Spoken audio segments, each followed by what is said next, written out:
Mesdames et messieurs, welcome to a 19 square meters studio flat in the heart of Paris, 50 meters away from Place Vendôme and 100 meters away from Jardin des Tuileries. As you can see, once you enter, you have a door that will bring you directly to an amazing bathroom made in marble and blue marble, which is very special. Inside you have a sink, a shower, which is very good, some toilets, and a bidet.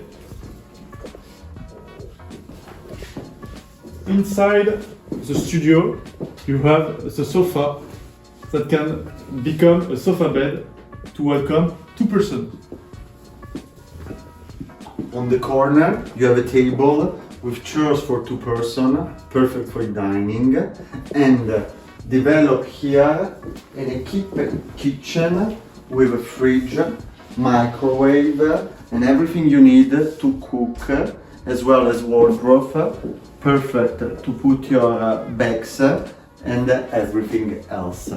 Strength point of this flat is an outstanding site inside of the country yard with a small garden, pretty calm and quiet, and perfect to give you a freedom sensation during your day in Paris.